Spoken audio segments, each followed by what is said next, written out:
तर मुंबई महापालिका निवडणुकीमध्ये राष्ट्रवादी महायुतीतच राहणार का अशी चर्चा आहे। येत्या 2 दिवसांमध्ये अजित पवार मुख्यमंत्री फडणवीसांसोबत याबाबत चर्चा करणार आहेत। भाजप हायकमांडकडून राष्ट्रवादीच्या सहभागासाठी ग्रीन सिग्नल मिळाल्याचे कळतंय, पण मुंबईतील भाजप नेत्यांचा राष्ट्रवादीसोबत निवडणूक लढण्याला विरोध आहे। नवाब मलिक यांच्या नेतृत्वामध्ये राष्ट्रवादी निवडणूक लढणार असेल तर युती करणार नाही अशी भूमिका मंत्री आशिष शेलार यांनी स्पष्ट मांडली आहे।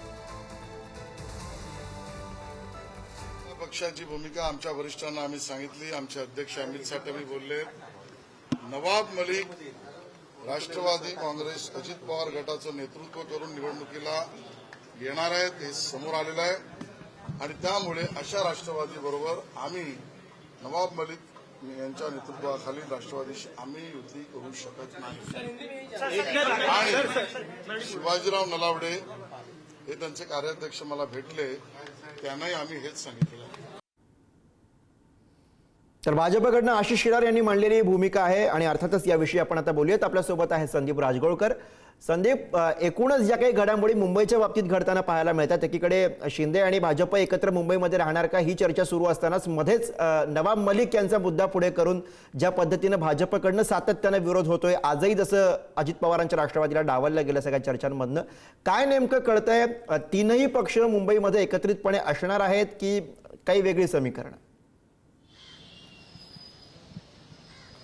महापालिका निवडणुका जाहीर होऊन 24 तास उलटताच महायुतीतला एक राजकीय पेच गुरुप्रसाद निर्माण झालेला आहे असं म्हणता येईल। कारण काही वेळापूर्वी जी शिवसेना भाजपची मिटिंग झाली त्यानंतर आशिष शेलार, अमित साटम यांनी स्पष्ट केलं की राष्ट्रवादी काँग्रेस आमच्यासोबत नसणार आहे। मात्र दुसरीकडे आजच सुनील तटकरे आणि प्रफुल्ल पटेल हे दोघेही नेते केंद्रीय गृहमंत्री अमित शहा यांची त्यांनी भेट घेतलेली आहे आणि आपल्याला जी माहिती सूत्रांकडून समजते त्यानुसार केंद्रातल्या भाजपच्या हायकमांडनं राष्ट्रवादीला सोबत घ्यायला ग्रीन सिग्नल दिलेला आहे।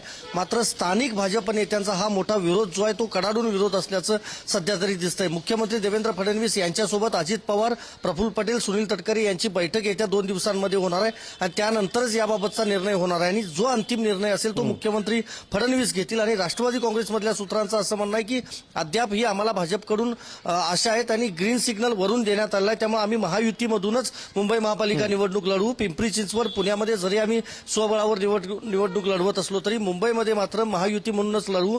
जागांचं जे जागा वाटप किंवा जागेचा जो काही आकडा असेल तो नंतर समोर येईल, मात्र आम्ही महायुतीमधूनच निवडणूक लढू। आता बघायला गेलं तर स्थानिक नेत्यांचा विरोध आहे। आशिष शेलार असतील, अमित साटम असतील, यांच्याकडून प्रामुख्याने विरोध केला जातोय तो म्हणजे नवाब मलिक यांना। कारण देशद्रोहाचा गुन्हा त्यांच्यावर दाखल होता, जेलमध्ये होते नवाब मलिक आपल्याला माहिती आहे। मात्र नंतर ते अजित पवार यांच्या राष्ट्रवादीत आले, सध्या त्यांना मंत्रीपद दिलं नसलं तरी मुंबई महापालिकेची जबाबदारी सगळी जी आहे ती नवाब मलिक यांच्यावर दिली आणि त्यांच्या नेतृत्वाखाली आम्ही युती करणार नाही असं स्थानिक भाजपचं जरी म्हणणं असलं तरी याबाबतचा निर्णय येत्या 2 दिवसात होऊ शकतो। मुख्यमंत्री फडणवीस यांच्याबरोबर बैठक झाल्यानंतर नेमकं राष्ट्रवादी काँग्रेस महायुतीमध्ये सहभागी होणार की नाही याचा फैसला होऊ शकतो।